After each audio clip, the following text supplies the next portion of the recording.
नाश्त्यासाठी इडली, डोसा, उपमा आणि पोहे तुम्ही खाल्ल्याच असताल. या पद्धतीने एकदा मुगाचा डोसा नक्की करून पहा. चवीला भन्नाट आहे आणि पटकन होणार आहे.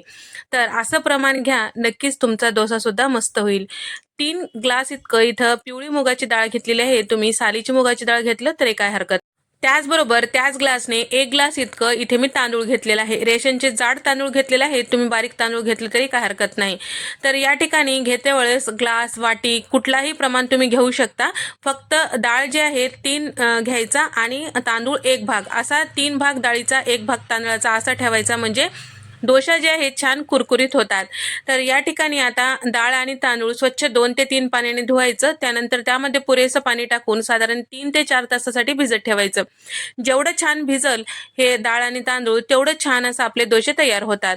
तर या ठिकाणी आता दोन्ही डाळ आणि तांदूळ स्वच्छ धुवून घेतलेला आहे. आता भिजत ठेवायचं आहे. तर साधारण 4 तासासाठी भिजत ठेवलेलं आहे. तुम्ही रात्रभर जरी भिजत ठेवलं तर काही हरकत नाही. दुसऱ्या दिवशी सकाळी नाश्त्यासाठी बनवायचं असेल तर रात्रीला भिजत ठेवायचं आणि सकाळी मग मिक्सरला हे सगळं पीठ तयार करून घेतलं तरी काय हरकत नाही. तर आता 4 तासासाठी हे बाजूला ठेवणार आहे. 4 तासानंतर हे डाळ आणि तांदूळ दोन्ही छान भिजल्या गेलेलं आहे, तुम्ही बघू शकता.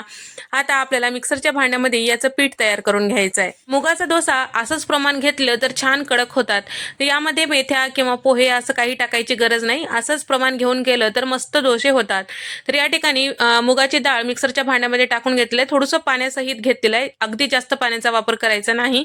तर पहिल्याच बॅचमध्ये इथे मी पिठाला जेवढं पुरे होईल तेवढं हिरवी मिरची, साधारण 8 ते 10 हिरवी मिरची, मुठभर इतकं कोथिंबीर टाकून घेतलेलं आहे, रंग छान येण्यासाठी आणि चव छान येण्यासाठी.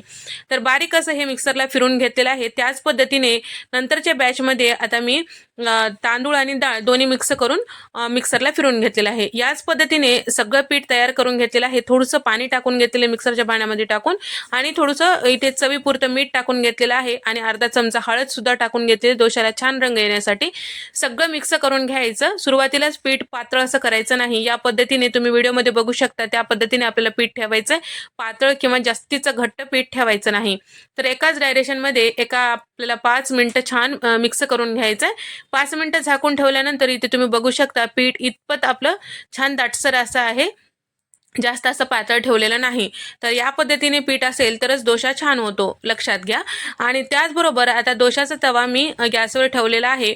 थोडंसं तवा गरम झालं की कॉटनच्या कापडाने किंवा टिश्यू पेपरने थोडंसं आपल्याला तेल पसरून घ्यायचं आहे. एकसारखं तेल पसरून गेलं की त्यानंतर तवा जे आहे मध्यम गरम असेल त्यावेळेस आपल्याला डोशाचं पीठ यावर टाकून पळीने एकाच डायरेक्शनमध्ये छान असं एकसारखं गोल गोल फिरवून घ्यायचं आहे. तर या ठिकाणी तुम्ही बघू शकता पूर्ण असं हे पीठ मी पसरून घेतलेलं आहे. जिथे जास्त असं दिसत आहे त्या ठिकाणी तुम्ही काढून घेऊ शकता. एकसारखं असं पसरून घेतल्यामुळे रंग सुद्धा डोशाला छान येतो. कुठे जाड कुठे पातळ असं असेल तर तरी सुद्धा डोसा छान असं व्यवस्थित भाजणार नाही आणि रंग एकसारखं येणार नाही. आणि वरच्या साईडला थोडंसं असं भाजल्या गेलं की इथे मी लोणी टाकून घेतले आहे. तुम्ही तेलाचा वापर करू शकता, काही हरकत नाही. बटर सुद्धा तुम्ही मार्केटमधलं वापरू शकता. एकसारखं तवा फिरवून आपल्याला सगळं छान लालसर असं भाजून घ्यायचं आहे. तुम्ही बघू शकता मी जेव्हा याच्या कडा मोकळ्या करत आहे त्यावेळी तुम्हाला लक्षात आले असेल की आपलं डोसा किती छान असं कडक झालेला आहे. तर मस्त असा आपला हे पेपर डोसा तयार झालेला आहे. याच पद्धतीने दुसरा डोसा सुद्धा तयार करून घ्यायचा आहे.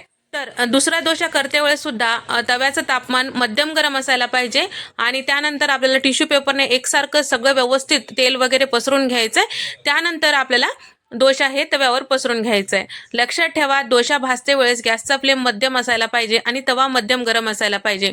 जास्त मोठ्या गॅसवर आपल्याला हे डोसा भाजायचं नाही. एक्स्ट्राचं जर पीठ असेल तर उलटण्याने तुम्ही काढून घेऊ शकता. आणि तवा आपल्याला असं थोडंसं गोल गोल फिरवत सगळीकडून छान भाजून घ्यायचं. माझा तवा थोडंसं मोठा आहे त्यामुळे जास्त आपल्याला हे गोल गोल फिरवावं लागतं, म्हणजे मोठे डोसे तयार होतात ना. सगळीकडे आता हे गॅसची जी शेगडी आहे त्याचा गरमपणा पोहोचू शकत नाही. त्यासाठी थोडंसं गोल गोल असं फिरवलं की सगळीकडून छान असं भाजलं जाते, एकसारखा रंग येतो.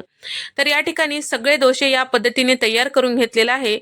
कुठलेही डोसे करते वेळेस डोशाचा तवा जे आहे मध्यम गरम असायला पाहिजे आणि तेल एकसारखं पसरून घ्यायला पाहिजे, तरच आपला डोसा छान होतो. आणि कमी गॅसवर हे भाजून घ्यायचं म्हणजे डोसा छान तयार होतो.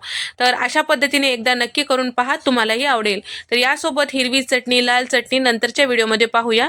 आणि व्हिडिओ आवडल्यास व्हिडिओला लाईक करा, शेअर करा आणि सबस्क्राईब करायला विसरू नका.